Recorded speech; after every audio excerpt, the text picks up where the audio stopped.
To mock B. അപ്പോൾ ഇന്ന് നമ്മൾ നോക്കുന്നത് പർമർ സാറിൻ്റെ പർമർ ടെസ്റ്റ് സീരീസിൽ മൂന്നാമത്തെ ടെസ്റ്റ് കഴിഞ്ഞിരുന്നു. അപ്പം അതിലെ മാത്സിലെ സൊല്യൂഷൻസ് ആണ് ഇന്ന് നോക്കാൻ പോകുന്നത്. 30 ക്വസ്റ്റ്യൻസ് ഉണ്ട്.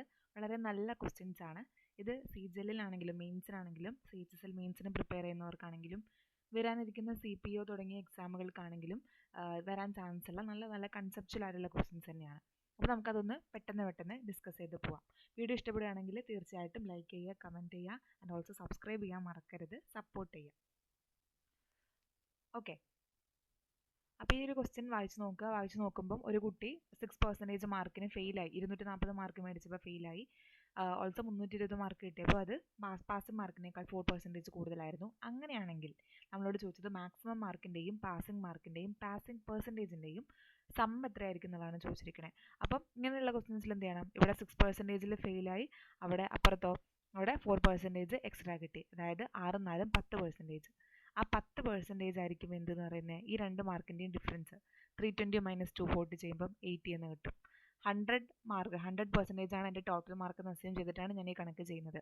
അങ്ങനെയാണെങ്കിൽ എൻ്റെ ടോട്ടൽ മാർക്ക് എന്ന് പറഞ്ഞാൽ 100%, വിച്ച് ഇസ് ഈക്വൽ ടു എത്രയായിരിക്കും? 800 ആയിരിക്കും. അപ്പോൾ എനിക്ക് ഒരു സാധനം കിട്ടി, എന്ത്? എൻ്റെ ടോട്ടൽ മാർക്ക് കിട്ടി. നെക്സ്റ്റ് പാസിംഗ് മാർക്ക് കിട്ടണം. പാസിംഗ് മാർക്ക് കിട്ടണമെങ്കിൽ എന്ത് ചെയ്താൽ മതി? 240 കിട്ടിയപ്പോൾ 6% മാർക്ക് കുറവായിരുന്നു. അങ്ങനെയാണെങ്കിൽ ആ 6% മാർക്ക് കൂട്ടിക്കഴിഞ്ഞ് കഴിഞ്ഞാൽ 240 ആഡ് ചെയ്ത് കഴിഞ്ഞാൽ എനിക്ക് ടോട്ടൽ മാർക്ക് കിട്ടി. അപ്പോൾ 800-ൻ്റെ 6% നിങ്ങൾ കണ്ടുപിടിക്കുക. എത്രയായിരിക്കും? അത് 48 മാർക്കാണ്. അങ്ങനെയാണെങ്കിൽ പാസിംഗ് മാർക്ക് ഈക്വൽ ടു എത്രയായിരിക്കും? 240 + 48, അതായത് 288 മാർക്കായിരിക്കും. അപ്പോൾ അതും കിട്ടി. നെക്സ്റ്റ് എന്താ വെച്ചിരിക്കണേ? Passing percentage. 288 മാർക്ക് എന്ന് പറയുന്നത് എത്ര പെർസെൻറ്റേജ് ആണ്? 288 അപ്പോൾ ടോട്ടൽ മാർക്ക് 800 ആണ്. ഇൻറ്റു 100 എന്ന് പറയുമ്പം 00 പോയി. 324 48 6 അല്ലേ? 36. ഇതിൻ്റെ എല്ലാത്തിൻ്റെയും കൂടി സമ്മാണ് ചോദിക്കുന്നത്. ചെയ്യാൻ നിൽക്കണ്ട, യൂണിറ്റ് ഡിജിറ്റ് നോക്കുക. 0 8 6, 8 6 14. 4 അവസാനിക്കുന്ന ഒരേ ഒരു ഓപ്ഷനേ ഉള്ളൂ, ഓപ്ഷൻ സി. ഓക്കെ ആണല്ലോ? അടുത്ത ക്വസ്റ്റ്യനിലേക്ക് നമുക്ക് രണ്ടാമത്തെ ക്വസ്റ്റ്യൻ വായിച്ചു നോക്കണം. ഈ ക്വസ്റ്റ്യൻ വായിച്ചു നോക്കുക. അതിനുശേഷം എങ്ങനെ ചെയ്യേണ്ടത്? ഇങ്ങനെയുള്ള ക്വസ്റ്റ്യൻസിൽ നമ്മൾ LCM എടുത്തിട്ടാണ് ചെയ്യുന്നത്.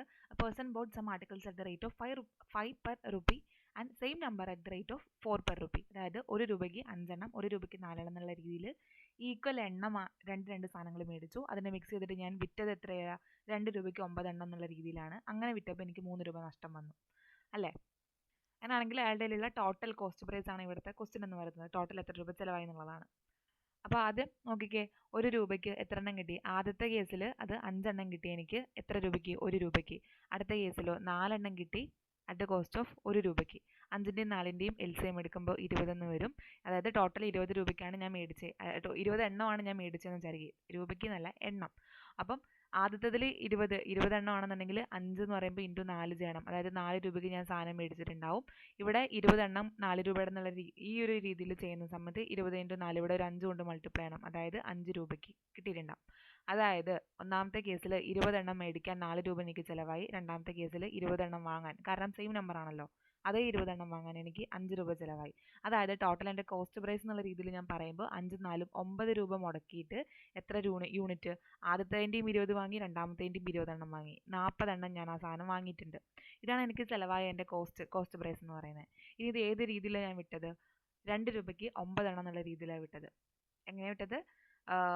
9 എണ്ണത്തിന് 2 രൂപ അല്ലേ? അപ്പോൾ 9 എണ്ണത്തിന് 2 രൂപ എന്നുള്ള രീതിയിലാണ് ഞാൻ വിട്ടത്. അപ്പോൾ ഇവിടെ എനിക്ക് ടോട്ടൽ അറിയില്ല. ഇപ്പോൾ ഞാൻ ടോട്ടൽ 40 ആണ് അസ്യൂം ചെയ്ത് വെച്ചിരിക്കുന്നത്. അപ്പോൾ ഇവിടെ എനിക്ക് അറിയാത്തതുകൊണ്ട്, ടോട്ടൽ എണ്ണം എനിക്ക് അറിയാത്തതുകൊണ്ട്, കോസ്റ്റ് പ്രൈസ് ടോട്ടൽ എണ്ണമാണ്. അപ്പോൾ എണ്ണം അറിയാത്തതുകൊണ്ട് 49. അപ്പോൾ ഇതിൻ്റെ LCM എടുക്കുന്നത് ഞാൻ 360 എന്ന് വരും. അങ്ങനെയാണെങ്കിൽ ആദ്യത്തെ ഇക്വേഷനെ ഞാൻ 9 കൊണ്ട് മൾട്ടിപ്ലൈ ചെയ്യണം. 9 × 9 ചിലവായ രൂപ 81 എന്ന് കിട്ടും.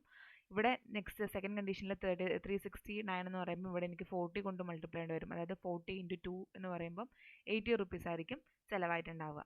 മനസ്സിലായല്ലോ? അപ്പോൾ ഇതാണ് എൻ്റെ കോസ്റ്റ് പ്രൈസ് എന്ന് പറയുന്നത്. ഇതല്ലേ 9 രൂപ മുടക്കി 40 എണ്ണം വാങ്ങി, അപ്പം 81 ചിലവായി എന്ന് കിട്ടി. വിറ്റത് ഞാൻ 80 രൂപയ്ക്കാണെന്ന് എനിക്ക് കിട്ടി. അങ്ങനെയാണെങ്കിൽ ഇങ്ങനെ വിറ്റപ്പോൾ എനിക്ക് വന്ന നഷ്ടമാണ് എന്തെന്ന് പറയുന്നത്? 1 യൂണിറ്റിൻ്റെ നഷ്ടമുണ്ട് അല്ലേ? 81 എനിക്ക് ചിലവായത്, 80 ഞാൻ വിറ്റത്. 1 യൂണിറ്റിൻ്റെ നഷ്ടം, അതാണ് 3 രൂപ. അങ്ങനെയാണെങ്കിൽ എന്താ ക്വസ്റ്റ്യൻ എന്ന് പറഞ്ഞു കഴിഞ്ഞാൽ ടോട്ടൽ എൻ്റെ കയ്യിൽ എത്ര എണ്ണം ഉണ്ടായിരുന്നു എന്നാണ് ചോദിച്ചിരിക്കുന്നത്. ക്വസ്റ്റ്യൻ കംപ്ലീറ്റ് അല്ല, പക്ഷേ എത്ര എണ്ണം ഉണ്ട് എന്നുള്ളതാണ് എക്സാമിന് ചോദിച്ചിട്ടുണ്ടായിരുന്നത്. അപ്പോൾ എത്ര എണ്ണമാണ് കിട്ടിയത്? 360 അല്ലേ? 360 × 3 ചെയ്താൽ മതി. 1080. ക്വസ്റ്റ്യനിൽ എന്താ ചോദിച്ചത്? ടോട്ടൽ നമ്പർ ആണ് ചോദിച്ചത്. എത്ര ആർട്ടിക്കിൾസ് ഞാൻ മേടിച്ചു എണ്ണമാണ് ചോദിച്ചത്. അപ്പോൾ ആദ്യത്തെ കേസിൽ എനിക്ക് അറിയില്ലായിരുന്നു, ഞാൻ LCM എടുത്ത് 20 ആണെന്ന് അസ്യൂം ചെയ്തു. നെക്സ്റ്റ് കണ്ടീഷനിൽ ഞാൻ വിറ്റതിൻ്റെ കേസും കൂടി പറഞ്ഞപ്പോൾ എനിക്ക് 20 40 എണ്ണം എന്നാണ് ഞാൻ എടുത്തത്. പക്ഷെ 40 എണ്ണം രണ്ടാമത് ഞാൻ വിറ്റത് എങ്ങനെയാണ്? 2 രൂപയ്ക്ക് 9 എണ്ണം എന്നാണ്. അപ്പോൾ 40 എണ്ണം 9 എണ്ണം അത് വന്നു. അപ്പോൾ ഞാൻ അതിൻ്റെ LCM എടുത്ത് 360 ആക്കിയിട്ട് അതിന് ഇക്വേറ്റ് ചെയ്തെടുത്തു. ഇക്വേറ്റ് ചെയ്തപ്പോൾ എനിക്ക് അപ്പുറത്തെ സൈഡിൽ 81 എൻ്റെ കയ്യിൽ നിന്ന് ചിലവായി. 80 രൂപയ്ക്ക് ഞാൻ വിറ്റു. 1 രൂപ നഷ്ടമുണ്ട്, അത് 3 രൂപയാണെന്ന് കിട്ടി. അങ്ങനെയാണെങ്കിൽ ടോട്ടൽ എണ്ണം 360 കൊണ്ട് മൾട്ടിപ്ലൈ ചെയ്തു. അത്രേ ഉള്ളൂ. ഈ ഒരു ക്വസ്റ്റ്യൻ വായിച്ചു നോക്കുക. അതിനുശേഷം പറയുന്നത് MP SP CPയുടെ നമ്മൾ റേഷ്യോ ആണ് എഴുതുന്നത്. അപ്പോൾ ഡീലർ അലോസ് 19% ആണ് ഡിസ്കൗണ്ട്. അപ്പം മാർക്ക് പ്രൈസിലാണ് നമ്മൾ ഡിസ്കൗണ്ട് കൊടുക്കുന്നത്. മാർക്ക് പ്രൈസ് 100 യൂണിറ്റ് ആണെന്ന് ഞാൻ അസ്യൂം ചെയ്യുന്നു. 19 യൂണിറ്റ് ഞാൻ ഡിസ്കൗണ്ട് കൊടുത്തെന്ന് പറയുമ്പോൾ 81 ഞാൻ വിറ്റിട്ടുണ്ടാവുക. ഇങ്ങനെ വിട്ടപ്പോൾ എനിക്ക് 17% ലാഭം കിട്ടി. അതായത് കോസ്റ്റ് പ്രൈസ് 100 ആണെന്നുണ്ടെങ്കിൽ 117 എനിക്ക് ലാഭം കിട്ടി. അങ്ങനെയാണെങ്കിൽ അവരുടെ റേഷ്യോ ഒന്ന് എടുക്കുക. 9 കൊണ്ട് മൾട്ടിപ്ലൈ ചെയ്യണക്കുക. മൾട്ടിപ്ലൈ ചെയ്യുക 13 13 9. അതായത് MP SP CPയുടെ റേഷ്യോ എത്രയാണെന്ന് വരും? 1300 81 × 10. അത് നമുക്ക് വേണ്ടാത്ത ഡാറ്റയാണ്, വേണമെങ്കിൽ മൾട്ടിപ്ലൈ ചെയ്ത് സമയം കളയണ്ട. 900 ഇത്രേ ഉള്ളൂ. അപ്പോൾ കോസ്റ്റ് പ്രൈസ് 900 എന്നാണ് കിട്ടിയത്. അപ്പോൾ അടുത്തതിൽ പറയുന്നത് if the cost price of the article is increased by 11 1/9. അപ്പോൾ 11 1/9% എന്ന് പറഞ്ഞാൽ 1/9 ആണ് ഫ്രാക്ഷൻ വാല്യൂ. 9 ആണെങ്കിൽ 1 യൂണിറ്റ് ഇൻക്രീസ് ചെയ്തെന്ന് പറയുമ്പോൾ എത്രയായിരിക്കും? 10/9 ആയി മാറിയിട്ടുണ്ടാവും. അതായത് ഇപ്പോൾ കോസ്റ്റ് പ്രൈസ് 900 ആണ്, അതിന് ഞാൻ 10/9 ആയിട്ട് ഇൻക്രീസ് ചെയ്യുന്നു. അതായത് 1000 ആക്കി മാറ്റി. 1000 ആക്കി കോസ്റ്റ് പ്രൈസിനെ മാറ്റി. അപ്പോൾ ഇങ്ങനെ മാറ്റുമ്പോൾ ഞാൻ മാർക്കറ്റ് പ്രൈസിൽ ഇനി എത്ര ഞാൻ പെർസെൻറ്റേജ് ഡിസ്കൗണ്ട് കൊടുത്താലാണ് കോസ്റ്റ് പ്രൈസിൽ എനിക്ക് നേരത്തെ കിട്ടിയ അതേ 17% ലാഭം കിട്ടുകയാണ്. ഇപ്പോഴത്തെ കോസ്റ്റ് പ്രൈസ് 1000 ആണ്. 1000ൽ 17% ലാഭം കിട്ടണമെങ്കിൽ 1000 × 117/100 എന്ന് പറയുമ്പോൾ എത്രയാവും? 1170 രൂപയാവും. ഇത്രയും എനിക്ക് ലാഭം കിട്ടണം. ഇത്രയും ലാഭം കിട്ടണമെങ്കിൽ ഞാൻ വിൽക്കേണ്ട വിലയായിരിക്കും 1170 അല്ലേ? 1300ൽ എത്രയോ ശതമാനം ഡിസ്കൗണ്ട് കൊടുത്തിട്ട് ഞാൻ വിൽക്കേണ്ട വിലയാണ് 1170. അപ്പോഴാണല്ലോ എനിക്ക് അത്ര ലാഭം കിട്ടുന്നുള്ളൂ, 17%. അപ്പം അങ്ങനെയാണെങ്കിൽ മാർക്ക് പ്രൈസ് 1300 ആണ്, വിൽക്കേണ്ടത് 1170ലാണ് അല്ലേ? കോസ്റ്റ് പ്രൈസ് 1000ൽ 17 ലാഭത്തോടു കൂടെ 1170 എനിക്ക് വിൽക്കണം. അപ്പം അങ്ങനെയാണെങ്കിൽ അവരുടെ ഡിഫറൻസ് 1300 മൈനസ് 1170 ഡിവൈഡഡ് ബൈ എത്ര? ഏതിലാണ് നമ്മൾ ഡിസ്കൗണ്ട് പെർസെൻറ്റേജ് കണ്ടുപിടിക്കുക? അത് മാർക്കറ്റ് പ്രൈസിൽ തന്നെയാണ്. അപ്പോൾ 1300 × 100 ഇസ് ഈക്വൽ ടു 10% വരും അല്ലേ? മുകളിൽ 130 10% എന്ന് വരും. Option A. അടുത്ത ദിവസത്തിൽ ക്വസ്റ്റ്യനിൽ M ഉണ്ട്, N ഉണ്ട്, S ഉണ്ട്. ഫില്ല് ചെയ്യുന്നതാണ്. 25 50 100 മിനിറ്റ് എടുക്കും. LCM എടുത്തു 100 ആയിരിക്കും ടോട്ടൽ വർക്ക്. എമ്മിൻ്റെ എഫിഷ്യൻസി 4 ആയിരിക്കും, എന്നിൻ്റെ എഫിഷ്യൻസി 2 ആയിരിക്കും, എസിൻ്റെ എഫിഷ്യൻസി 1 ആയിരിക്കും അല്ലേ? അത് ഞാൻ എഴുതിയെടുത്ത എഫിഷ്യൻസി എല്ലാം. നെക്സ്റ്റ് പറയുന്നത് ആദ്യം N S ഞാൻ 10 മിനിറ്റ് ഓൺ ആക്കി വെച്ചു, പിന്നെ N ഓഫ് ചെയ്തു, എന്നിട്ട് M ഓപ്പൺ ആക്കി. ടോട്ടൽ ടൈമിൻ്റെ 15 മിനിറ്റ് മുമ്പായിട്ട് ഞാൻ S ക്ലോസ് ചെയ്തു. അങ്ങനെയാണെങ്കിൽ എത്ര മിനിറ്റിലായിരിക്കും അത് മൊത്തം നിറഞ്ഞിട്ടുണ്ടാവുക എന്നുള്ളതാണ്. അപ്പോൾ ഇൻഡിവിജ്വലി ഓരോന്നും എത്ര നേരം ഉണ്ടായിരുന്നു എന്നുള്ളതാണ് ഞാൻ നോക്കണേ. അപ്പോൾ ആദ്യം ഞാൻ എന്ത് ചെയ്യുന്നു? ഈ മൊത്തം ടാങ്ക് നിറയാൻ വേണ്ടി T സമയം എടുത്തു എന്ന് നിങ്ങൾ വിചാരിക്കുന്നു. ടോട്ടൽ T സമയം എടുത്തു. അങ്ങനെയാണെങ്കിൽ pipe S is closed 15 minutes before. Total T സമയം എടുത്തെങ്കിൽ അതിന് 15 മിനിറ്റ് മുമ്പായിട്ടാണ് S ക്ലോസ് ചെയ്തത്. അപ്പോൾ അത്രയും നേരം ആര് വർക്ക് ചെയ്തിട്ടുണ്ട്? S വർക്ക് ചെയ്തിട്ടുണ്ട്. അതായത് T - 15 മിനിറ്റ്, ടോട്ടലിൽ നിന്ന് 15 മിനിറ്റ് മുമ്പ് വരെ ആര് വർക്ക് ചെയ്തു? S വർക്ക് ചെയ്തു എന്ന് പറയുമ്പോൾ എസിൻ്റെ എഫിഷ്യൻസി 1 ആണ്. അപ്പോൾ ഇൻറ്റു 1 പ്ലസ് അടുത്തത് എന്നും എസും 10 മിനിറ്റ് ഓപ്പൺ ചെയ്തിട്ട് N ഓഫ് ആക്കി എന്ന് പറയുന്നുണ്ട്. അതായത് N ആകെ 10 മിനിറ്റ് വർക്ക് ചെയ്തിട്ടുള്ളൂ. അപ്പോൾ 10 മിനിറ്റ് ആര് വർക്ക് ചെയ്തു? N വർക്ക് ചെയ്തു. എന്നിൻ്റെ എഫിഷ്യൻസി 2 ആണ്. പ്ലസ് അടുത്തത് S ആണ്. S എത്ര മിനിറ്റ് എത്ര വരെ വർക്ക് ചെയ്തു? M ആണ്. M എത്ര വർക്ക് ചെയ്തു? 10 മിനിറ്റ് കഴിഞ്ഞിട്ടാണല്ലോ. അതായത് ടോട്ടൽ T സമയം എടുത്തെങ്കിൽ അതിൽ ആദ്യത്തെ 10 മിനിറ്റ് M ഇല്ല, അതിന് ശേഷമാണ്. അതായത് ടോട്ടലിൽ നിന്ന് 10 മിനിറ്റ് T - 10 മിനിറ്റ് വരെ M വർക്ക് ചെയ്തു എന്ന് പറയുമ്പം 4. ഇങ്ങനെ 3 പേരും ഇത്രയും സമയം കൊണ്ട് ചെയ്ത ടോട്ടൽ വർക്ക് 100 ആയിരിക്കും. ഇക്വേറ്റ് ചെയ്താൽ മതി. T - 15 plus 10 × 2 20 plus 40 - 40 which is equal to 100 എന്ന് വരും. 20ഉം 100ഉം 80. 4T 1T 5T എന്നായി ടോട്ടൽ. -15ഉം -40ഉം -55 എന്നായി വിച്ച് ഇസ് ഈക്വൽ ടു 80. ടിയുടെ വാല്യൂ എത്രയെന്ന് വരും? 135/5 27 ഡി. അടുത്തത് ഇതിൽ ഇയാൾ സ്മാർട്ടായിട്ട് ചെയ്യുന്നു. ഒരാളുടെ നിന്ന് കടം വാങ്ങി 4% സിമ്പിൾ ഇൻട്രസ്റ്റിൽ. എന്നിട്ട് ആ കിട്ടിയ പൈസ അയാൾ വേറൊരാൾക്ക് കടം കൊടുത്തു. അതെങ്ങനെയാണ് കൊടുക്കണേ? 6% ഹാഫ് ഇയർലിയിൽ കോമ്പൗണ്ട് ഇൻട്രസ്റ്റിൽ കൊടുക്കണേ. അപ്പോൾ ഒബ്വിയസ്ലി അവിടെ അയാൾക്ക് ഒരു കുറച്ച് ശതമാനം ലാഭം കിട്ടും. അങ്ങനെ കിട്ടുന്ന ലാഭമാണ് 104.5. അങ്ങനെയാണെങ്കിൽ എത്ര രൂപയാണ് അയാൾ കടം മേടിച്ചത്? അതാണ് ക്വസ്റ്റ്യൻ. അപ്പോൾ അറിയാത്തത് നമ്മൾ 100 ആക്കി എടുക്കുന്നു, കടം മേടിച്ചത് 100 ആക്കി എടുക്കുന്നു. ഓക്കെ, ഇനി 2 കേസാണ് പറയുന്നത്. ആദ്യത്തെ കേസിലെന്ന് പറയുമ്പോൾ സിമ്പിൾ ഇൻട്രസ്റ്റിൽ അയാൾ എത്ര ശതമാനത്തിലേക്ക്? 4% കൊടുക്കുന്നു. രണ്ടാമത്തെ കേസിൽ ഹാഫ് ഇയർലി ആണ് അല്ലേ? ഹാഫ് ഇയർലി എന്ന് പറയുമ്പോൾ റേറ്റ് 6% എന്നുള്ളത് 3% ആയിട്ട് മാറും. 3% എത്ര? ഹാഫ് ഇയർലി എന്ന് പറയുമ്പം ഒരു വർഷത്തേക്ക് എന്ന് പറയുമ്പോൾ 2 തവണ കാൽക്കുലേറ്റ് ചെയ്യുന്നുണ്ട്. അതായത് 2 വർഷം എന്നുള്ള ഒരു കൺസെപ്റ്റ്. 2 തവണ, വർഷമല്ല, 2 ടൈംസ്, 2 ടൈംസ് കാൽക്കുലേറ്റ് ചെയ്യപ്പെടുന്നുണ്ട്. ഇത് കോമ്പൗണ്ട് ഇൻട്രസ്റ്റിൻ്റെ കൺസെപ്റ്റ്. അപ്പോൾ ഇവിടെ ടോട്ടൽ എത്ര ശതമാനം? എനിക്ക് ഒരു വർഷത്തേക്ക് 4% തന്നെയായിരിക്കും SI കയറുന്നുണ്ടാവുക. ഇവിടെ എന്ന് പറഞ്ഞു കഴിഞ്ഞാൽ 2 തവണ കാൽക്കുലേറ്റ് ചെയ്യുന്നുണ്ട്. അതായത് ഇവിടെ 3 × 3/100 അല്ലേ? അതായത് എത്ര തവണ? 3 3 6, 6.09% എനിക്ക് ഇവിടെ പലിശ കിട്ടുന്നുണ്ട്, പലിശ മാത്രം കിട്ടുന്നുണ്ട്. അപ്പോൾ ഇവിടെ നോക്കുക, ഇവിടെ എനിക്ക് 4% ആണ് എനിക്ക് കിട്ടുന്നത്. 4% ഇൻട്രസ്റ്റ് ഉണ്ട്. ഇത് സിമ്പിൾ ഇൻട്രസ്റ്റാണ്. ഞാൻ കടം വാങ്ങിയ ആൾക്ക് ഞാൻ തിരിച്ചു കൊടുക്കേണ്ട പൈസയാണ് ഈ 4%. അതേസമയം ആ പൈസ ഞാൻ മറിച്ചിട്ട് വേറൊരാൾക്ക് കടം കൊടുത്തിട്ടുണ്ട് കോമൺ ഇൻട്രസ്റ്റിൽ. അവിടെ നിന്ന് എനിക്ക് 6.09 കിട്ടണമെന്നും ചെയ്യുന്നുണ്ട്. അതായത് 6.09 കിട്ടുമ്പോൾ 4 ഞാൻ മറ്റേ ആൾക്ക് കൊടുക്കേണ്ടതാണ്. ബാക്കി 2.09 മാത്രമേ എൻ്റെ കയ്യിൽ എനിക്ക് വെക്കാൻ പറ്റുള്ളൂ അല്ലേ? അപ്പോൾ ആ 2.09 ഇതിൻ്റെ രണ്ടിൻ്റെയും ഡിഫറൻസ്, ഇത് ഞാൻ മറ്റേ ആൾക്ക്, അതായത് 3 ആൾക്കാരുണ്ട് ഇവിടെ, ഇയാളുടെ കയ്യിൽ നിന്ന് ഞാൻ എന്ത് ചെയ്തു? കടം ഇങ്ങോട്ട് മേടിച്ചു, എന്നിട്ട് ഞാനത് ഇങ്ങോട്ട് കൊടുത്തു. മനസ്സിലായ?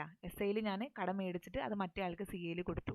അപ്പോൾ ഇയാൾക്ക് ഞാൻ 4% കൊടുക്കേണ്ടി വരും. പക്ഷേ ഇവിടെ നിന്ന് ഇയാൾ എനിക്ക് എത്ര തരുന്നുണ്ട്? 6.09 തരുന്നുണ്ട്. അപ്പോൾ 2.09 ആണ് എൻ്റെ അവിടുത്തെ ലാഭം. ആ 2.09ൻ്റെ വാല്യൂ ആണ് ഈ കിടക്കുന്ന 104.5. അപ്പോൾ 104.5 divided by 2.09 into total principal എത്രയായിട്ട് ഞാൻ അസ്യൂം ചെയ്യുന്നത്? 100 ആയിട്ടാണ്. 100% കാൽക്കുലേറ്റ് ചെയ്യുക, അത്രേ ഉള്ളൂ.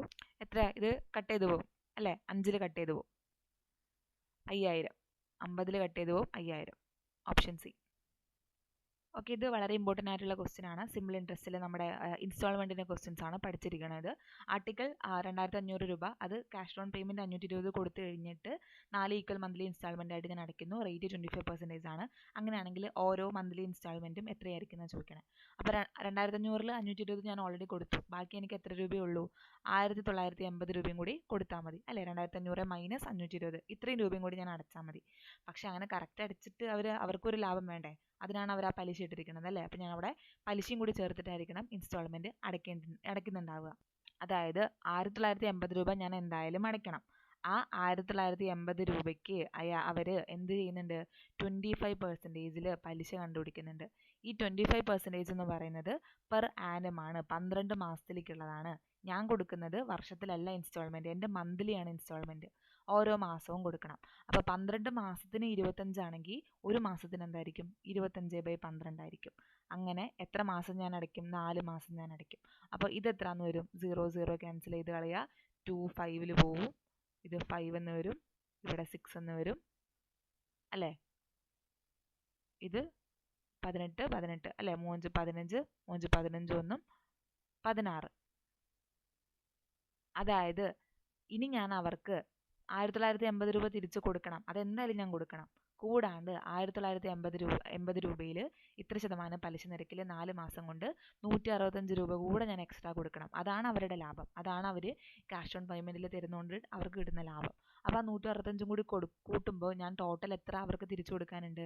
2145 കൊടുക്കാനുണ്ട് അല്ലേ? ഇത്രയും രൂപ ഞാൻ തിരിച്ചടച്ചിരിക്കണം. പിന്നെ മനസ്സിലാക്കാനുള്ളത്, ഈ ഞാൻ 4 മാസം അടയ്ക്കണമെന്ന് പറയുമ്പോൾ ഇപ്പോൾ ഒന്നാമത്തെ മാസത്തിൻ്റെ അവസാനം ഞാൻ കൊണ്ടുപോയിട്ട് ഒരു ഇൻസ്റ്റാൾമെൻറ്റ് അടയ്ക്കും. അപ്പോൾ എനിക്ക് ആദ്യം കൊടുക്കാനുണ്ടായിരുന്ന പൈസയിൽ നിന്ന് അത്രയും രൂപ കുറഞ്ഞു. അതായത് ഓരോ മാസവും എൻ്റെ ഈ പ്രിൻസിപ്പിൾ മാറിക്കൊണ്ടേയിരിക്കുന്നുണ്ട്. അത് എല്ലാവർക്കും അറിയാം, സിമ്പിൾ ഇൻട്രസ്റ്റിൻ്റെ കൺസെപ്റ്റ് അല്ലേ?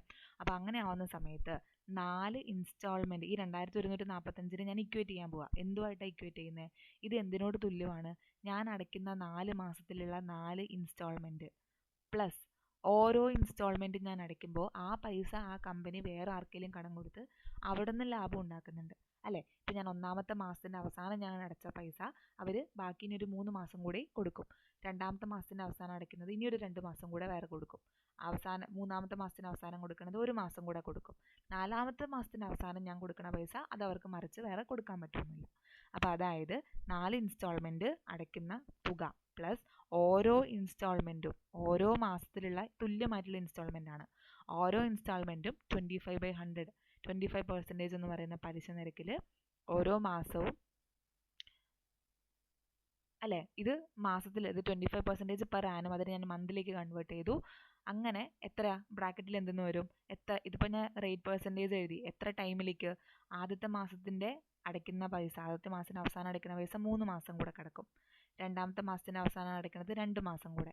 മൂന്നാമത്തെ മാസത്തിന് അവസാനം അടയ്ക്കുന്നത് 1 മാസം കൂടെ.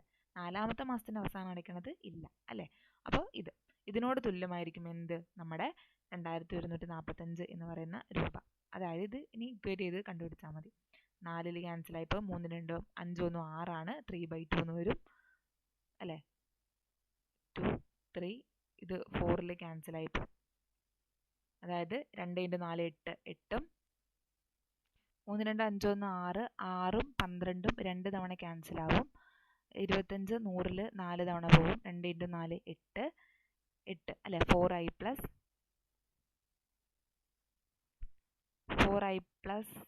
i/8 എന്ന് വന്നു.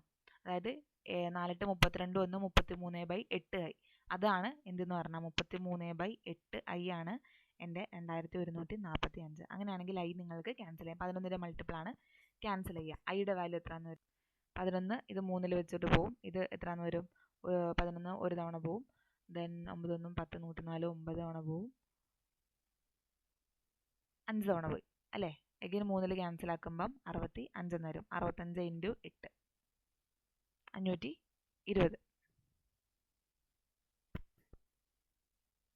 Amount obtained by investing a certain sum at R% 3 ഇയേഴ്സിന് സിമ്പിൾ ഇൻട്രസ്റ്റിന് അത് എന്തിനോട് ഈക്വൽ ആണ്, same sum at the same rate for 13 years. Value of R ആണ് ചോദിക്കുന്നത്. അതായത് ഒന്നിൻ്റെ എമൗണ്ട് മറ്റൊന്നിൻ്റെ സിമ്പിൾ ഇൻട്രസ്റ്റിനോട് തുല്യം എന്നാണ് പറഞ്ഞത്. തെറ്റരുത്, എമൗണ്ട് സിമ്പിൾ ഇൻട്രസ്റ്റിനോട് തുല്യം എന്ന് പറഞ്ഞത്. അപ്പോൾ എമൗണ്ട് എന്ന് പറയുമ്പം ഒരു പ്രിൻസിപ്പിൾ പി ഉണ്ടെങ്കിൽ ആ പിക്ക് 3 × R/100 അല്ലെ, 3 വർഷത്തേക്ക് 6%. ഇതായിരിക്കും എൻ്റെ ആദ്യത്തെ കേസിലെ എമൗണ്ട്. അത് എന്തിനോട് തുല്യമാണ്, അതേ പ്രിൻസിപ്പിളിന് അല്ലേ, അതേ പ്രിൻസിപ്പിളിന് അതേ റേറ്റ് പെർസെൻറ്റേജിൽ 13 വർഷത്തേക്ക് കിട്ടുന്ന സിമ്പിൾ ഇൻട്രസ്റ്റിനോട് തുല്യം എന്ന് പറഞ്ഞു. അപ്പോൾ ക്യാൻസൽ ചെയ്യാനുള്ളത് ഇപ്പോൾ ഇവിടെ നിന്ന് പി കോമൺ ആക്കി എടുക്കാൻ എനിക്ക് വേണമെങ്കിൽ, അപ്പോൾ 100 + 3R എന്ന് വരും /100 which is equal to എന്തെന്ന് വരും, ഇവിടെ നിന്ന് പി ക്യാൻസൽ ആയി പോവും, 13R/100 എന്ന് വരും. 100 100 ക്യാൻസൽ ആയി പോയി. 10 ഇത് എളുപ്പമായില്ലേ, 10R 100 R 10%. Option B. അടുത്ത ക്വസ്റ്റ്യൻ നോക്കാം നമുക്ക്. ഇങ്ങനെയുള്ള ക്വസ്റ്റ്യൻസ് കണ്ടുപിടിക്കുകയാണെന്നുണ്ടെങ്കിൽ നിങ്ങളൊന്നും നോക്കേണ്ട, തന്നിരിക്കുന്ന റേഷ്യോ തന്നെയായിരിക്കും ആൻസർ 2:3. എങ്ങനെയാണെന്ന് ഞാൻ പറഞ്ഞുതരാം. ഇവിടെ P/Q = R/S = T/U എന്നാണ് പറഞ്ഞിരിക്കുന്നത്. എന്നിട്ട് അതെങ്ങനെയാണ് നോക്കേണ്ടത്, അവർ നമ്മളോട് ചോദിച്ചിരിക്കുന്നതിൽ കോൺസ്റ്റന്റ് നോക്കുക. ഇവിടെ MNO ആണ് ന്യൂമറേറ്ററിൽ, ഡിനോമിനേറ്ററിലും അതേ MNO ഉണ്ട്. അപ്പോൾ അത് അൾട്ടിമേറ്റ്ലി ക്യാൻസൽ ആയി പോകും. ബാക്കി പിയും ആറും ടിയും ആണ്. ആ പിയും ആറും ടിയും തുല്യമാണ്, കണ്ടോ, പിയും ആറും ടി. താഴത്തെ QSU അതും തുല്യമാണ്. അതായത് ക്യാൻസൽ ചെയ്ത് വരുമ്പോൾ 2/3 തന്നെ കിട്ടും. അതിൽ ജസ്റ്റ് നിങ്ങൾക്ക് വേണമെങ്കിൽ ചെയ്ത് നോക്കാം. ഇപ്പോൾ വേണമെങ്കിൽ വാല്യൂ ഇട്ട് കൊടുക്കാം. M/P തന്നിരിക്കണത്, ചോദിച്ചിരിക്കണത് എന്താ, M/P അല്ലേ. പിയുടെ വാല്യൂ എന്താണ്, 2 ആണ്. which is equal to 2/3 എന്നാണ് പറഞ്ഞത്. അതായത് 2M + 2N + 2T 2T അല്ല 2O ഡിവൈഡഡ് ബൈ അടിയിൽ എന്തെന്ന് വരും, അതും എഗെയിൻ എന്തെന്ന് വരും, 3 MQ അല്ലേ, ക്യൂവിൻ്റെ വാല്യൂ 3. അപ്പോൾ 3M + 3N + 3O എന്ന് വരും. അതായത് MNO കണ്ട മുകളിലും ഉള്ളത് ഞാൻ കോമൺ ആക്കി എടുക്കുകയാണെങ്കിൽ എഗെയിൻ അതെന്ത് തന്നെ വരും, 2/3 തന്നെ വരും. അല്ലെങ്കിൽ 2 കോമൺ ആക്കി എടുക്കുമ്പം M + N + O, അടിയിൽ 3 കോമൺ ആക്കി എടുക്കുമ്പോൾ M + N + O. അപ്പോൾ ക്യാൻസൽ ആയിപ്പോയി. ഇതിനെ ക്വസ്റ്റ്യൻ വായിച്ചു നോക്കുക. A 60, മറ്റേതിനേക്കാളും 60,000 അല്ല 6 ലക്ഷം അല്ലേ, 6 ലക്ഷം കൂടുതൽ ഇൻവെസ്റ്റ് ചെയ്തു. B ക്യാപിറ്റൽ 7.5 മന്ത്സിന് ഇൻവെസ്റ്റ് ചെയ്തു. A 2.5 മന്ത് കൂടുതൽ ഇൻവെസ്റ്റ് ചെയ്തിട്ടുണ്ട്. ടോട്ടൽ പ്രോഫിറ്റ് ഇട്ടത് 12,40,000 ആണ്. അതിന് ബിയുടെയും എയുടെയും ഷെയറിൻ്റെ ഡിഫറൻസും പറയുന്നുണ്ട്. അങ്ങനെയാണെങ്കിൽ ക്യാപിറ്റൽ എന്താണ് ബിയുടെ. കുറച്ച് കോംപ്ലിക്കേറ്റഡ് ആയിട്ട് തോന്നുമെങ്കിലും വളരെ സിമ്പിളായിട്ട് ചെയ്തെടുക്കാൻ പറ്റും. അപ്പോൾ നമുക്ക് അറിഞ്ഞിരിക്കേണ്ട ബേസിക് കൺസെപ്റ്റ് ഇത്ര തന്നെ ഉള്ളൂ. ഇൻവെസ്റ്റ് ചെയ്ത പൈസ ഇൻറ്റു എത്ര സമയത്തേക്ക് ഇൻവെസ്റ്റ് ചെയ്തു which is equal to നമ്മുടെ പ്രോഫിറ്റിൻ്റെ റേഷ്യോ. അതേ സെയിം സാധനമാണ് യൂസ് ചെയ്യുന്നത്. അപ്പോൾ എയും ബിയുടെയും കാര്യമാണ് പറയുന്നത്. അപ്പോൾ ആദ്യം അവർ നമ്മുടെ അടുത്ത് ടൈം പറയുന്നുണ്ട് അല്ലേ, ടൈം എന്ന് പിടിക്കാം നമുക്ക്. അപ്പോൾ ബി ഇൻവെസ്റ്റ് ചെയ്തത് 7.5 മന്ത്സിനാണ്. എ എത്ര ചെയ്തിരിക്കുന്നത്? എ അതിനേക്കാൾ 2.5 മാസം കൂടുതൽ എന്ന് പറയുമ്പോൾ 10 മാസം ഇൻവെസ്റ്റ് ചെയ്തിട്ടുണ്ടാവും. ഇവരുടെ റേഷ്യോ എടുക്കുമ്പോൾ 4:3 എന്ന് ടൈമിൻ്റെ റേഷ്യോ കിട്ടി. ഇനി എനിക്ക് ഇൻവെസ്റ്റ്മെൻറ്റിൻ്റെ റേഷ്യോ കണ്ടുപിടിക്കണം. പ്രോഫിറ്റിൻ്റെ റേഷ്യോ അവർ തന്നിട്ടുണ്ട്. എങ്ങനെ തന്നിട്ടുണ്ട്? അതായത് ടോട്ടൽ പ്രോഫിറ്റ് ഇത്രയും രൂപ കയ്യിലുണ്ടായിരുന്നു, എക്കും ബിക്കും വിധിച്ചു കൊടുത്തപ്പോൾ ഉള്ള ഡിഫറൻസ് തന്നിട്ടുണ്ട്. അപ്പോൾ അവരുടെ റേഷ്യോ എത്രയാണ് നോക്ക്. ഈ 3 സീറോ ഞാൻ ക്യാൻസൽ ചെയ്യുന്നു, അത് ഞാൻ നോക്കുന്നില്ല. ടോട്ടൽ 1240 എൻ്റെ കയ്യിലുണ്ട്. അതിൽ എക്കും ബിക്കും തമ്മിൽ കിട്ടിയതിൻ്റെ വ്യത്യാസം 248ആണ്. ജസ്റ്റ് ഡിഫറൻസ് എടുത്ത് നോക്കുമ്പോൾ എന്തെന്ന് വരും? ഇതിന് കറക്റ്റ് ഇരട്ടിയാണ് അല്ലേ? ഇത് 124 ഇരട്ടിയാണ്. അതായത് 5:1 ആണ് ഇതിൻ്റെ റേഷ്യോ. അതായത് 5 ടോട്ടൽ ഉണ്ടെന്നുണ്ടെങ്കിൽ എക്കും ബിക്കും തമ്മിലുള്ളതിൻ്റെ വ്യത്യാസം 1. അപ്പോൾ ഒബ്വിയസ്ലി ഏത് റേഷ്യോയിലായിരിക്കും അവർ? 3:2 എന്നുള്ള റേഷ്യോയിലായിരിക്കില്ലേ? 3 2 5 യൂണിറ്റ് ടോട്ടൽ, 3 - 2 1 യൂണിറ്റ് അവരുടെ വ്യത്യാസം. അപ്പോൾ പ്രോഫിറ്റിൻ്റെ റേഷ്യോ 3:2 ആയിരിക്കും. 3:2 ആയിരിക്കും. അതിൽ പറയുന്നുണ്ട് എക്കാണ് 1 യൂണിറ്റ് കൂടുതൽ അല്ലേ, അത്രയും രൂപ കൂടുതൽ കിട്ടുന്നത്. അപ്പോൾ പ്രോഫിറ്റിൻ്റെ റേഷ്യോ എനിക്ക് കിട്ടി 3:2. കണ്ടുപിടിക്കേണ്ടത് ക്യാപിറ്റലിൻ്റെ റേഷ്യോയാണ്. അത് കണ്ടുപിടിക്കാമല്ലോ നമുക്ക്. എങ്ങനെ കണ്ടുപിടിക്കാം? ടൈം ഇൻറ്റു ഇൻവെസ്റ്റ്മെൻറ്റ് ചെയ്ത capital which is equal to profit. അതായത് എ 4 യൂണിറ്റ് സമയത്തിലേക്ക് ഇൻവെസ്റ്റ് ചെയ്തത് ഡിവൈഡഡ് ബൈ ബി 3 യൂണിറ്റിലേക്ക് ഇൻവെസ്റ്റ് ചെയ്ത time which is equal to പ്രോഫിറ്റിൻ്റെ റേഷ്യോ 3/2 അല്ലേ. അതായത് A/B എന്ന് പറഞ്ഞു കഴിഞ്ഞാൽ എത്രയെന്ന് വരും? 9/8 എന്ന് വരും. അവരുടെ ക്യാപിറ്റലിൻ്റെ റേഷ്യോ 9/8 എന്ന് വന്നു. അങ്ങനെയാണെങ്കിൽ ടോട്ടൽ ഇവർ തമ്മിലുള്ള വ്യത്യാസം, ഇൻവെസ്റ്റ് ചെയ്ത പൈസയുടെ വ്യത്യാസം അവരവിടെ പറയുന്നുണ്ട് അല്ലേ. അതായത് 9 - 8 1 യൂണിറ്റിൻ്റെ വ്യത്യാസമാണ് ഇത് എന്നുണ്ടെങ്കിൽ നമുക്ക് കണ്ടുപിടിക്കേണ്ടത് എന്താണ്? ബിയുടെ ക്യാപിറ്റലാണ്. അതായത് 8 യൂണിറ്റ്. അതായത് ഇൻറ്റു 8 ചെയ്താൽ മതി. 6 × 8 48. Option D. ഓക്കെ, അടുത്തത് 10ാമത്തെ നോക്കിക്കുക. ഇത് വളരെ സിമ്പിൾ ആയിട്ടുള്ള ക്വസ്റ്റ്യൻ ആണ്. ആവറേജ് ഓഫ് അഖിൽ പ്ലസ് സുനിതയുടെ സമ്മ എത്രയായിരിക്കും? 102. ആവറേജ് 51 ആണെങ്കിൽ സമ്മ 102. Sunitha plus Veena 62, Veena plus Akhil 66. അങ്ങനെയാണെങ്കിൽ ഇവരുടെ ടോട്ടൽ 2 ഇൻറ്റു അല്ലേ, 2 into A plus S plus V എല്ലാം കൂടി കൂട്ടിക്കഴിഞ്ഞാൽ എത്രയെന്ന് വരും? 8 2 10, 12 13, 2. അതായത് ഇവരുടെ സമ്മ് എന്ന് പറയുന്നത് 115 ആയിരിക്കും. അങ്ങനെയാണെങ്കിൽ നമ്മളോട് ചോദിച്ചിരിക്കുന്നത് എന്താ? നമ്മളോട് ചോദിച്ചിരിക്കുന്നത് വീണയുടെ ഏജ് ആണ്. വീണയുടെ ഏജ് ആണ്. വീണയുടെ ഏജ് എന്ന് പറയുമ്പം ടോട്ടൽ 115 അവരുടെ 3 പേരുടെയും തുക. അതിൽ നിന്ന് ഇത് കുറച്ചാൽ മതി അല്ലേ. അഖിൽ പ്ലസ് സുനിതയുടെ കുറച്ചാൽ മതി. 102 കുറച്ച് കഴിഞ്ഞാൽ വീണയുടെ 13 വയസ്സ് എന്ന് കിട്ടും. Option A. അടുത്തത് 30 കിലോമീറ്റർ ഡൗൺ സ്ട്രീമിലേക്കും തിരിച്ചും വരാനുള്ള സമയമാണ് 8 മണിക്കൂർ. ഇനി അതിലെന്താ പറഞ്ഞിരിക്കുന്നത്? ബോട്ടിൻ്റെയും സ്ട്രീമിൻ്റെയും റേഷ്യോ പറയുന്നുണ്ട്. 4 times speed of the current. ബോട്ടിൻ്റെ സ്പീഡ് സ്ട്രീമിൻ്റെനേക്കാൾ 4 ടൈംസ് കൂടുതലാണ്. 4:1 ആണ്. 4x 1x എന്ന് എടുക്കാം. അപ്പം 30 distance by speed is equal to time. അതാണ് ഡിസ്റ്റൻസ് എന്ന് പറയുമ്പോൾ 30 ആണ്. 30 1/, അങ്ങോട്ട് പോകുമ്പോൾ ഡൗൺ സ്ട്രീമിലായിരിക്കും പോകുന്നത്. ഡൗൺ സ്ട്രീം എന്ന് പറയുമ്പോൾ 4 1 5x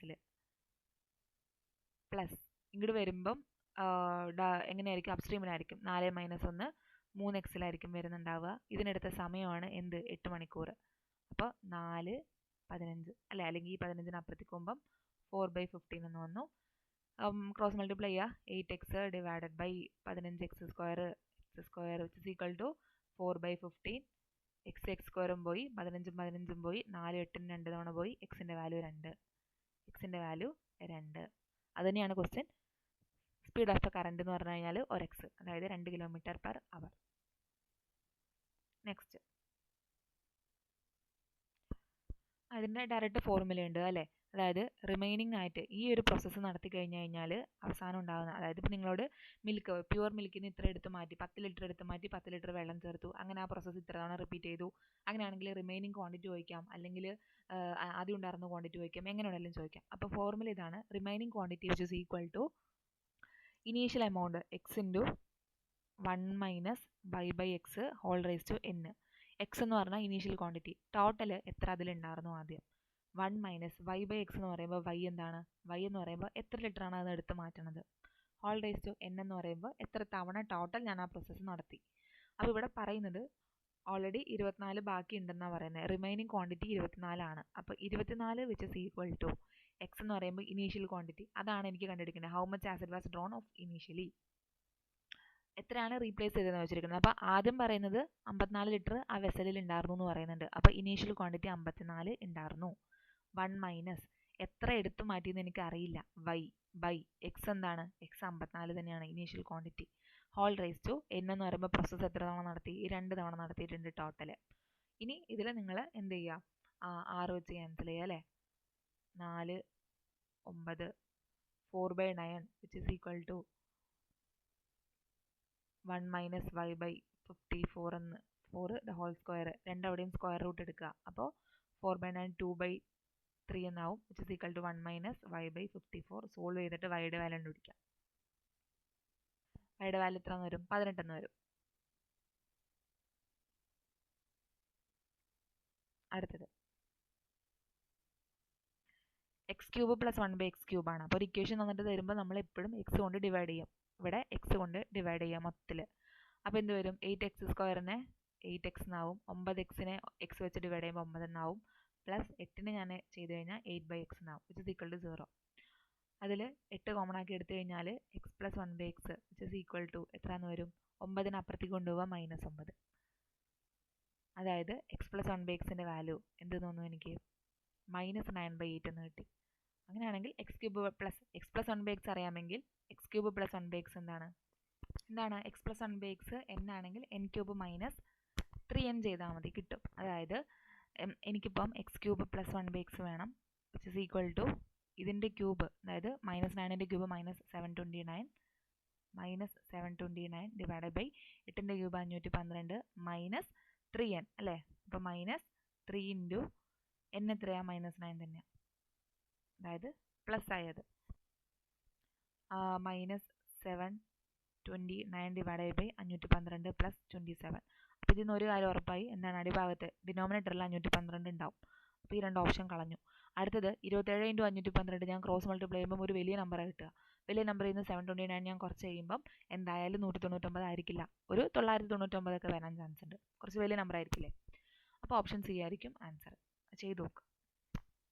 GPയുടെ ക്വസ്റ്റ്യൻ ആണ്. ഇതൊരു GPയിൽ ജോമെട്രി പ്രോഗ്രഷനിൽ നമ്മുടെ nth ടേം കണ്ടുപിടിക്കാനുള്ള ഫോർമുല എന്താ? AR⁻n−1. A first term, R common ratio, n position number. അപ്പോൾ ഇതിൽ ഫോർത്ത് ടേം എന്ന് പറയുമ്പം എന്തായിരിക്കും? ഫോർത്ത് ടേം എന്ന് പറയുമ്പം AR⁴ - 3. ഇതാണ് fourth term which is equal to second ടേമിൻ്റെ സ്ക്വയർ. അപ്പോൾ സെക്കൻഡ് ടേം എന്തായിരിക്കും? AR⁻2 ടേം എന്ന് പറയുമ്പോൾ 2 - 1 1 ആയിരിക്കും. അതിൻ്റെ സ്ക്വയർ ആയിരിക്കും. അതായത് ക്യാൻസൽ ചെയ്ത് കളയുക. A² R² എന്ന് വരും അല്ലേ? അപ്പോൾ ഈ എയും ഈ A² എന്ന് പോയി, ഈ സ്ക്വയറും ഇതും പോയി. അതായത് ഇനി ഇവിടെ എന്തുണ്ട്? ഒരു R ബാക്കിയുണ്ട്, അപ്പുറത്തൊരു എയും ബാക്കിയുണ്ട്. A = R എന്ന് കിട്ടി. ഓൾറെഡി എയുടെ വാല്യൂ, ഫസ്റ്റ് ടേമിൻ്റെ വാല്യൂ തന്നിട്ടുണ്ട്. അപ്പോൾ ഇത് തന്നെയാണ് എന്ത്? കോമൺ റേഷ്യോയും. -3 ആണ് എയും ആറും. ഇനി കണ്ടുപിടിക്കേണ്ടത് സെവൻത്ത് ടേം ആണ്. സെവൻത്ത് ടേം എന്തായിരിക്കും? AR⁻7 - 1 6 അല്ലേ? അതായത് -3 × -3 ദ ഹോൾ റേസ് ടു 6. അപ്പോൾ ഓപ്ഷനിൽ എന്തായാലും മൈനസ് വരും. ഇനി യൂണിറ്റ് ഡിജിറ്റ് വെച്ചിട്ട് നമുക്ക് വേണമെങ്കിൽ നോക്കാം. സ്ക്വയർ വെച്ചിട്ടോ ക്യൂബ് വെച്ചിട്ടോ 3³ ദ ഹോൾ സ്ക്വയർ എന്ന് എഴുതാം. 3 × ക്യൂബ് 27 ആണ്. 27ന്റെ സ്ക്വയർ എന്ന് പറയുമ്പം ഒരു 9 വരും അല്ലേ? 27ന്റെ സ്ക്വയർ യൂണിറ്റ് ഡിജിറ്റ്, 7ന്റെ സ്ക്വയർ 49 9 വരും. 9 × 3 എന്ന് പറയുമ്പോൾ 7ലായിരിക്കും ആൻസർ വരുന്നുണ്ടാവുക. Option a. ഈ ക്വസ്റ്റ്യനിൽ ഇത് കണ്ടാൽ തന്നെ നമുക്ക് മനസ്സിലാവണം, ഈ കോസ് സ്ക്വയർ എനെ ഞാൻ അപ്പുറത്തേക്ക് കൊണ്ടുപോയ 1 - cos സ്ക്വയർ എന്നാവും. അത് സൈൻ സ്ക്വയർ എയുടെ ഐഡന്റിറ്റിയോട് ഈക്വൽ ആണ്. അതായത് ഇവിടെ നിന്ന് എനിക്ക് ആദ്യം തന്നെ എന്ത് കിട്ടും? cos A = sin സ്ക്വയർ എന്ന് കിട്ടി. ഇനി ഇത് വെച്ചിട്ടാണ് ഞാൻ ചെയ്യുന്നത്. എന്നോട് ചോദിച്ചത് A+B/C+D ആണ്. ഓക്കെ, അപ്പോൾ AB കമ്പയർ ചെയ്തിട്ട് വേണം, LHS RHS കമ്പയർ ചെയ്തിട്ടാണ് ഈ ക്വസ്റ്റ്യൻ ചെയ്യേണ്ടത്. cos A sin square A ആണ് എന്നുണ്ടെങ്കിൽ ഈ തന്നിരിക്കുന്ന സാധനത്തിന് എങ്ങനെ എഴുതാൻ പറ്റും? സ്മോൾ a ഇൻറ്റു sin⁻10 എന്ന് പറയുമ്പോൾ എങ്ങനെ എഴുതാം? cos⁻5 എന്ന് എഴുതാം അല്ലേ? ഒബ്വിയസ്ലി ശരിയല്ലേ? sin⁻12 ആണ്, അപ്പോൾ cos⁻6 എന്ന് എഴുതാം അല്ലേ? എന്തെന്ന് വരും? a ഇൻറ്റു sin⁻12 എനിക്ക് cos⁻6 എന്ന് എഴുതാൻ പറ്റും. അതേപോലെ b ഇൻറ്റു sin⁻10 എനിക്ക് cos⁻5 എന്ന് എഴുതാൻ പറ്റും. അങ്ങനെ സിംപ്ലിഫൈ ചെയ്ത് എഴുതുക. അതുപോലെ c into cos⁻4a plus d into cos cube sin⁻6 cos³ എന്ന് എഴുതാൻ പറ്റും. പിന്നെ ഒരു -1 = 0 എന്നാണ്. അതിനെ 1ന് അപ്പുറത്തേക്ക് പോയാൽ =1 എന്നാവും. 1ന് ഞാൻ 1 എന്ന് എഴുതുന്നില്ല, പകരം എന്ത് എഴുതും? ഇത് ഇവിടെ തന്നിട്ടുണ്ട് 1ന്റെ വാല്യൂ. എന്താണത്? cos A + cos സ്ക്വയർ അല്ലേ? അത് ഞാൻ എഴുതുന്നു. cos A + cos square A അല്ലേ? അപ്പോൾ വണ്ണിൻ്റെ വാല്യൂ ആണ് ഈ കിടക്കണേ cos A plus cos square a. വണ്ണിനെ ഞാൻ ക്യൂബ് ചെയ്താലും സ്ക്വയർ ചെയ്താലൊന്നും കുഴപ്പമൊന്നുമില്ലല്ലോ. അപ്പോൾ അങ്ങനെയാണെന്നുണ്ടെങ്കിൽ cos A plus cos square എനെ ഞാൻ ക്യൂബ് ചെയ്താലും കുഴപ്പമൊന്നുമില്ലല്ലോ. LHS RHS ഇക്വേറ്റ് ചെയ്യണം എനിക്ക്. വിച്ച് ഇസ് ഈക്വൽ ടു 1 എന്നാണ് ഇക്വേഷനിൽ കിട്ടിയത്. വണ്ണിൻ്റെ വാല്യൂ ഇവിടെ നിന്ന് cos A plus cos square എന്ന് ഞാൻ എടുത്തെഴുതി. വണ്ണിനെ സ്ക്വയർ ചെയ്യാം, ക്യൂബ് ചെയ്യാം, ഒരു കുഴപ്പമില്ല. അപ്പം അങ്ങനെയാണെങ്കിൽ ഈ കിടക്കുന്ന RHSൽ ഈ സാധനത്തിന് ക്യൂബ് ചെയ്തു മൊത്തത്തിലൊരു ക്യൂബ് ഇട്ടു എന്ന് പറഞ്ഞിട്ട് എനിക്കൊന്നും വരാൻ പോകണമെന്നില്ല. അതായത് ലെഫ്റ്റ് ഹാൻഡ് സൈഡിൽ ഇത് ഇങ്ങനെ തന്നെ കിടക്കും. ഇതിന് ഞാൻ മാറ്റമൊന്നും വരുത്തുന്നില്ല, ഇത് അവിടെ തന്നെ കിടക്കട്ടെ. Which is equal to cos A plus cos square എനെ ഞാനൊന്ന് ക്യൂബ് ചെയ്തു. അപ്പോൾ ലെഫ്റ്റ് ഹാൻഡിൽ ചെയ്യേണ്ടതെന്ന് ചോദിക്കും, ചെയ്യേണ്ട കാര്യമില്ല. കാരണം കോസ് എ പ്ലസ് കോസ് സ്ക്വയറുടെ വാല്യൂ 1 ആണ്. 1നെ ക്യൂബ് ചെയ്തു പറഞ്ഞിട്ട് അപ്പുറത്ത് ക്യൂബ് ചെയ്യണമെന്ന് ഒരു ആവശ്യമില്ല. അപ്പോൾ അങ്ങനെയാണെന്നുണ്ടെങ്കിൽ a cube plus b cube plus 3a square b plus 3ab square എന്ന് പറയുന്ന രീതിയിൽ cos A plus cos square എനെ വിശദീകരിച്ച് ഇലാബറേറ്റ് ചെയ്തിട്ട് എഴുതുക. അപ്പോൾ എന്ത് വരും? അപ്പോൾ കോസ് ക്യൂബ് എ പ്ലസ് അടുത്തത് കോസ് സ്ക്വയർ എയുടെ cube cos raise to 6a plus 3a square b എന്ന് പറയുമ്പോൾ 3 cos square a into cos square a. അപ്പോൾ cos raise to 4a plus 3ab square എന്ന് പറയുമ്പോൾ 3 cos A into cos square A. അതായത് എന്തെന്ന് വന്നു? Cos raise to 5a എന്ന് വന്നു. കോസ് സ്ക്വയർ എയുടെ square cos raise to 4a. അപ്പോൾ ഇനി നമുക്ക് LHS RHSും കമ്പയർ ചെയ്യാം. കോസ് റേസ് ടു 6ൻ്റെ കൂടെ ഇവിടെ ആരുമില്ല, അതായത് എയുടെ വാല്യൂ എനിക്ക് 1 ആണെന്ന് കിട്ടി. നെക്സ്റ്റ് കോസ് റേസ് ടു 5ൻ്റെ കൂടെ ആരാ ഉള്ളത്? 3 ആണ്. അപ്പോൾ ബിയുടെ വാല്യൂ 3 എന്ന് കിട്ടി. നെക്സ്റ്റ് കോസ് റേസ് ടു 4ൻ്റെ കൂടെ ആരാണ്? 3 ആണ്. അപ്പോൾ സിയുടെ വാല്യൂ 4 എന്ന് കിട്ടി. നെക്സ്റ്റ് കോസ് ക്യൂബ് എയുടെ കൂടെ 1 ആണ്, അതായത് ഡിയുടെ വാല്യൂ 1 എന്ന് കിട്ടി. അങ്ങനെയാണെങ്കിൽ a പ്ലസ് ബി എന്തായിരിക്കും? 3 1 4. സിയുടെ വാല്യൂ എത്ര? 3. ഞാൻ ഇവിടെ തെറ്റി എഴുതിയിരിക്കുന്നത് കോസ് റേസ് ടു 4ൻ്റെ കൂടെ 3 ആണ്. ഡിയുടെ വാല്യൂ 1 ആണ്. അങ്ങനെയാണെന്നുണ്ടെങ്കിൽ a പ്ലസ് ബി എന്ന് പറയുമ്പോൾ എത്രയെന്ന് വരും? 3 1 4 ഡിവൈഡഡ് ബൈ 3 1 4, അതായത് 4/4 1 എന്നതിന് ആൻസർ കിട്ടും. Option D. നെക്സ്റ്റ് ഇങ്ങനത്തെ ക്വസ്റ്റ്യൻസ് വരുമ്പം LCM എടുത്ത് ചെയ്യാൻ ബുദ്ധിമുട്ടാണ്. സോ ഡയറക്റ്റ് നമ്മൾ വാല്യൂ ഇട്ട് കൊടുക്കുക. 90 60 45 30 ഏതിലാണ് ആൻസർ ഇട്ടെന്ന് വെച്ചാൽ മാർക്ക് ചെയ്യുക, പോവുക, അത്രേ ഉള്ളൂ. അപ്പോൾ ഇത് നിങ്ങൾ ചെയ്ത് നോക്കുക. ഇതിൽ ആൻസർ എത്രയെന്ന് വരും? 30 ഡിഗ്രി ഇട്ട് കൊടുക്കുമ്പോൾ ആൻസർ വരുന്നത് ചെയ്ത് നോക്കുക. നിങ്ങളുടെ ഹോംവർക്ക് ക്വസ്റ്റ്യൻ അത്. അടുത്തത് ഈ ക്വസ്റ്റ്യനിൽ 2 വെർട്ടിക്കൽ പോൾ ഉണ്ട്. കണ്ടോ? 2 വെർട്ടിക്കൽ പോൾ ഞാൻ വരച്ചിട്ടുണ്ട്. ഹൈറ്റ് 1 മറ്റേതിൻ്റെ ഇരട്ടിയാണ്. അപ്പോൾ ഇത് h ആക്കി എടുത്താൽ മറ്റേത് 2h ആയിരിക്കും. ആംഗിൾ ഓഫ് എലവേഷൻ എന്ന് പറയുന്നത് complement from the top from the middle point of the line segment joining their feet. രണ്ടുപേരുടെയും ഈ ഫീറ്റുകൾ തമ്മിൽ ജോയിൻ ചെയ്യുന്ന ലൈനിൻ്റെ മിഡ് പോയിന്റ് തമ്മിൽ ഇതിൻ്റെ താഴ്ഭാഗത്തുള്ള ഡിസ്റ്റൻസ് നമുക്ക് ഓൾറെഡി അറിയാം. ഡിസ്റ്റൻസ് ബിറ്റ്വീൻ 2 വെർട്ടിക്കൽ പോൾസ് എന്താ? 60 മീറ്റർ എന്ന് പറഞ്ഞിട്ടുണ്ട്. അതിൻ്റെ മിഡ് പോയിന്റിൽ നിന്ന് ആംഗിൾ ഓഫ് എലവേഷൻ കോംപ്ലിമെൻ്ററി ആണെന്ന് പറയുന്നുണ്ട്. മിഡ് പോയിന്റ് എന്ന് പറയുമ്പം ഇത് 30, അപ്പുറത്തും 30. കോംപ്ലിമെൻ്ററി എന്ന് പറയുമ്പം ഇത് θ ഡിഗ്രി ആണെങ്കിൽ അത് 90 മൈനസ് θ ഡിഗ്രി. അങ്ങനെയാണെങ്കിൽ ഹൈറ്റ് ഓഫ് ദ പോളുകൾ എന്തായിരിക്കും? അപ്പോൾ ഇത് വളരെ എളുപ്പമാണ്. നിങ്ങൾ എന്ത് ചെയ്യുക? ടാനിൻ്റെ വാല്യൂ എടുക്കുക. അപ്പോൾ ഫസ്റ്റ് ട്രയാങ്കിൾ എടുത്തു, അതിൽ ടാൻ ഓഫ് 90 മൈനസ് θ ഞാൻ എടുക്കുവാണെങ്കിൽ ടാൻ ഓഫ് 90 മൈനസ് θ എന്താ സാധനം? അത് കോട്ട് തീറ്റയാണ് അല്ലേ? ടാൻ ഓഫ് 90 മൈനസ് θ കോട്ട് തീറ്റയാണ്. അപ്പോൾ cot theta which is equal to, അത് ടാൻ ഓഫ് 90 മൈനസ് θ എന്താണ്? ഓപ്പോസിറ്റ് ബൈ അഡ്ജസൻറ്റ് h/30 എന്ന് വന്നു. ഇതിൽ നിന്ന് എനിക്ക് ടാൻ തീറ്റ കിട്ടും. Tan theta is equal to എന്തെന്ന്? ഇതിൻ്റെ ഇൻവേഴ്സ് 30/h എന്ന് കിട്ടി. അത് ഞാൻ അവിടെ എടുത്ത് എഴുതി വെച്ചു. സെക്കൻഡ് ട്രയാങ്കിളിൽ പോകുമ്പോൾ അഗൈൻ അവിടെ നിന്നും എനിക്കൊരു ടാൻ കിട്ടും അല്ലേ? ഈ സെക്കൻഡ് ട്രയാങ്കിൾ നോക്കുമ്പോൾ ടാൻ തീറ്റ എന്താ വരുന്നത്? ഓപ്പോസിറ്റിൽ 2h ആണ് നടക്കുന്നത്, താഴത്ത് 30 എന്ന് വരും. അപ്പോൾ ടാൻ തീറ്റയ്ക്ക് 2 വാല്യൂ കിട്ടി. രണ്ടിനെയും കൂടി ഇക്വേറ്റ് ചെയ്യുക നിങ്ങൾ. 30/h is equal to 2h/30 അല്ലേ? 15. h square is equal to എത്രയെന്ന് വരും? h square is equal to 30 × 15 എന്ന് പറയുമ്പോൾ 450. സ്പ്ലിറ്റ് ചെയ്ത് എഴുതുക. അത് 225 × 2 ആണല്ലോ. അപ്പോൾ എച്ചിൻ്റെ വാല്യൂ എത്രയെന്ന് വരും? 15√2 എന്ന് വരും. സ്പ്ലിറ്റ് ചെയ്യുക. 15√2 ഇത് റൂട്ടാണ്, ഇവിടെ റൂട്ട് ഉണ്ട്. 15√2 ആൻഡ് h 15√2 ആണെങ്കിൽ മറ്റേത് അതിൻ്റെ ഇരട്ടി 30√2.